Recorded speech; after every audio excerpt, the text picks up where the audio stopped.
Welcome back. Today we're diving into a moment that, well, seared itself into American memory. December 7, 1941, Pearl Harbor. A date which will live in infamy, as FDR said. Our sources call it the most stupefying and humiliating military defeat the U.S. had ever seen. Just like that, America was in the war. And the pressure was immense. Roosevelt captured it in 42.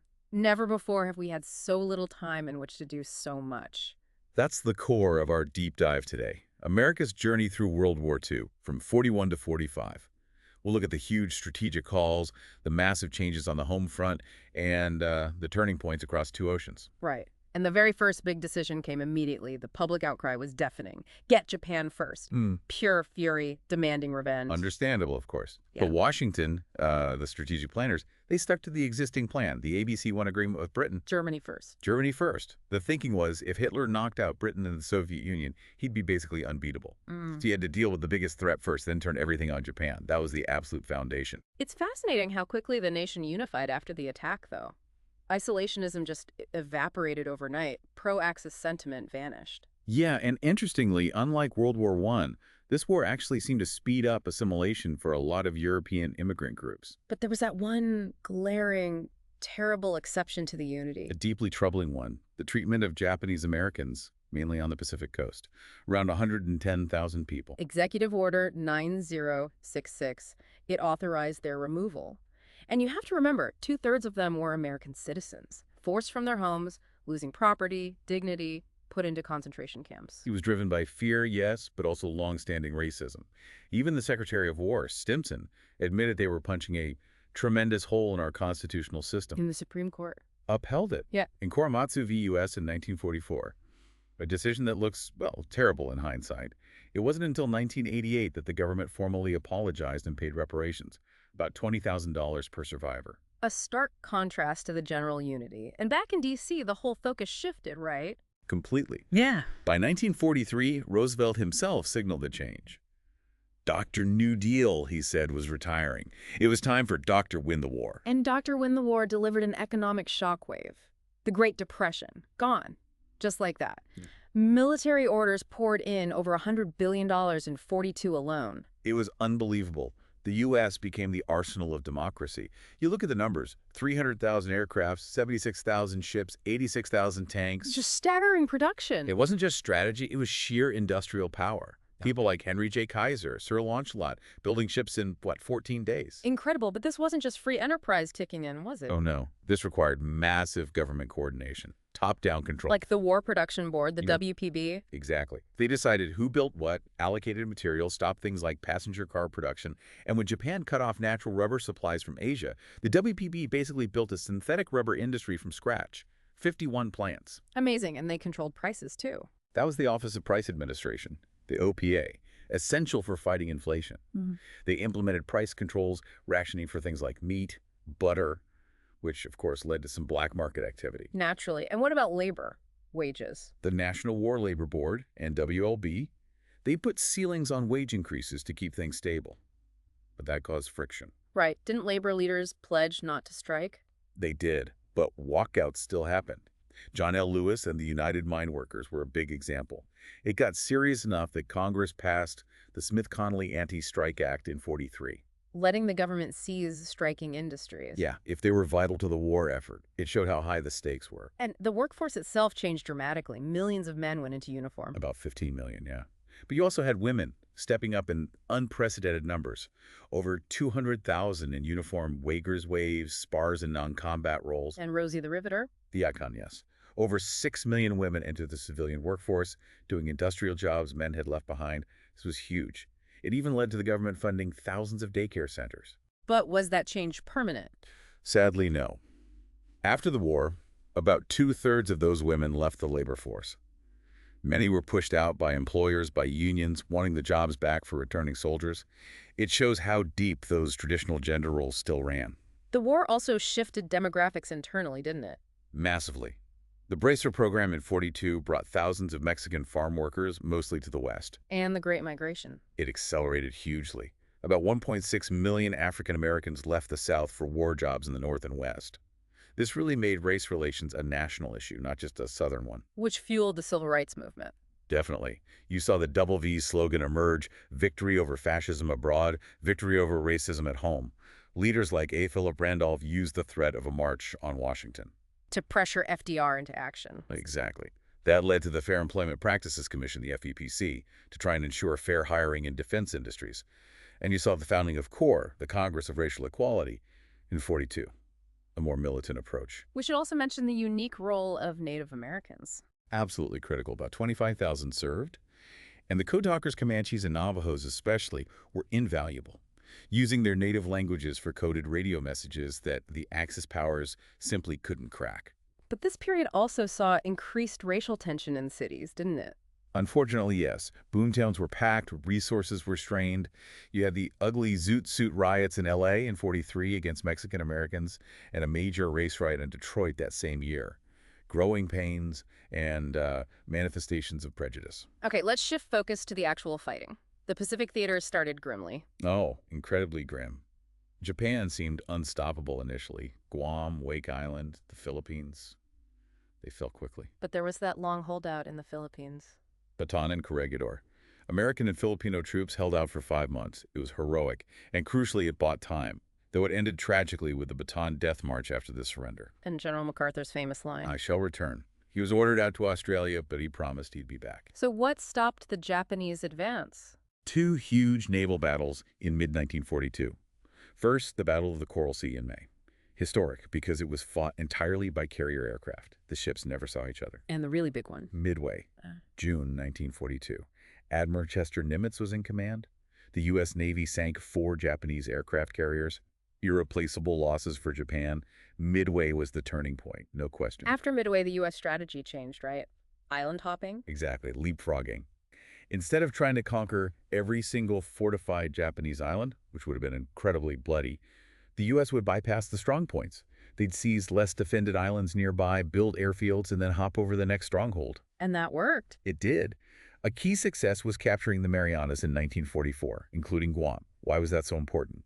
It put the new B-29 super bombers within range of Japan's home islands. Ah, for the bombing campaign's leader. Precisely. And the naval air battle during the Marianas campaign was so one-sided, the American pilots called it the Great Marianas Turkey Shoot. Japan's naval air power never recovered.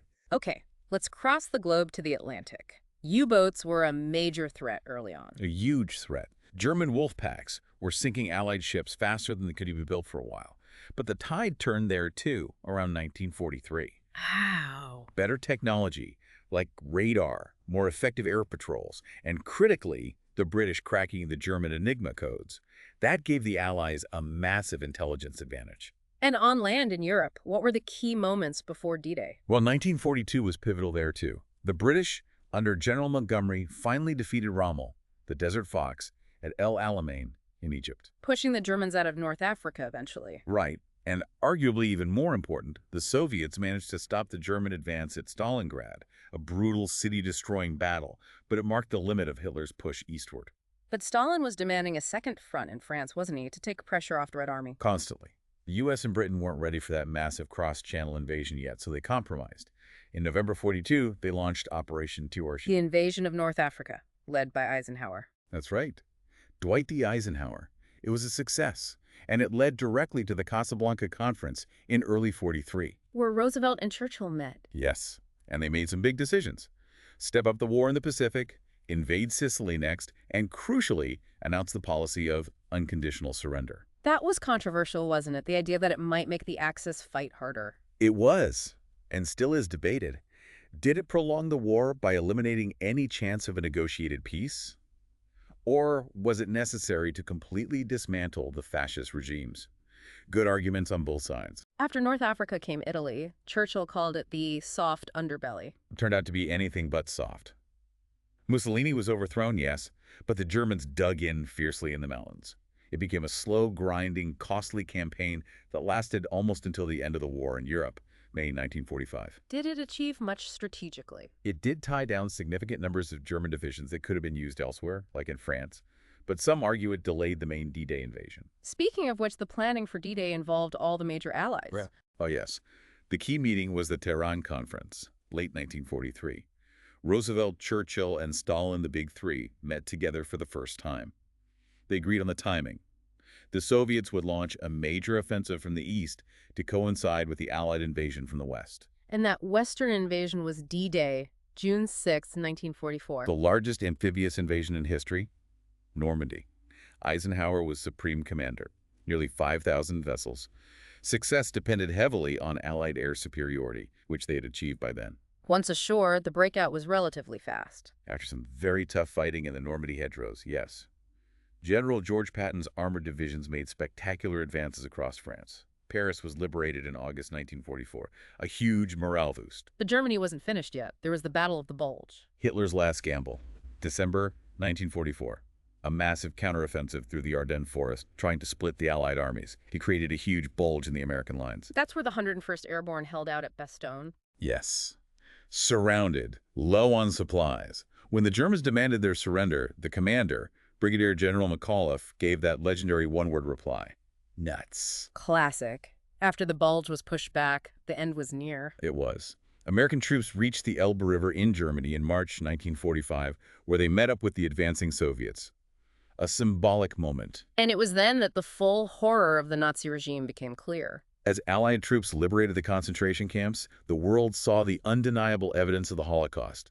The systematic murder of 6 million Jews and millions of others. Just incomprehensible brutality. Amidst all this, President Roosevelt died. Suddenly, April 12, 1945, Vice President Harry Truman, who'd been kept largely in the dark about major war strategies, including the atomic bomb project, was suddenly president. A huge shock, but Germany's surrender followed soon after. Yes, Germany surrendered unconditionally on May 7th. May 8th was proclaimed VE Day, victory in Europe. But the war in the Pacific raged on, and it was getting bloodier. Incredibly bloody. After MacArthur did return to the Philippines, the U.S. forces moved closer to Japan. The island battles, Iwo Jima, Okinawa. The Japanese resistance was fanatical. Kamikaze attacks? Yes, suicide pilots deliberately crashing planes into U.S. ships. It caused heavy casualties and showed the desperation. American casualties on Iwo Jima and Okinawa alone were around 50,000. Which raised the terrifying prospect of invading the Japanese mainland. Military planners estimated it could cost hundreds of thousands, maybe even 1 million, American lives. This context is crucial for understanding the decision to use the atomic bomb. The Manhattan Project. The top-secret, $2 billion project to develop the bomb, spurred initially by warnings from scientists like Einstein that Germany might be working on one. So after VE Day, the focus shifted entirely to Japan, the Potsdam Conference. July 1945. Truman, Stalin, and the British leaders issued an ultimatum to Japan. Surrender unconditionally or face prompt and utter destruction. Japan didn't surrender. No. So on August 6, 1945, the first atomic bomb was dropped on Hiroshima. Massive devastation. Still no surrender. Then the Soviets joined the war against Japan. August 8th, as they had promised at Tehran, and the next day, August 9th, the second atomic bomb fell on Nagasaki. And that finally led to surrender. Yes. Japan sued for peace on August 10th, accepting unconditional surrender, but with one crucial condition they were allowed to keep. Emperor Hirohito could remain on the throne as a figurehead. The formal surrender was on the battleship Missouri, VJ Day. September 10, 1945. The war was finally over. The human cost is just mind-boggling. About 1 million American casualties, killed and wounded. Which is enormous. But you compare that to the Soviet Union, estimates are over 25 million dead, military and civilian. It underscores how this war, more than any before, devastated civilian populations globally. Yet the U.S. mainland was untouched by the fighting. Completely unique among the major powers, and while the national debt exploded from $49 billion to $259 billion, the war has supercharged the U.S. economy. So the war ended the Depression, not the New Deal. Absolutely. The U.S. emerged incredibly powerful, economically dominant, its infrastructure intact. Yeah. The American approach to war, overwhelming production, massive resources, more men, more machines, more money, it just crushed the Axis powers. Key takeaways then. The crucial Germany first strategy, the mix of unity and deep injustice on the home front, and that unbelievable industrial mobilization. Exactly. And maybe a final thought for you to ponder. We focus a lot on the atomic bombs, and rightly so.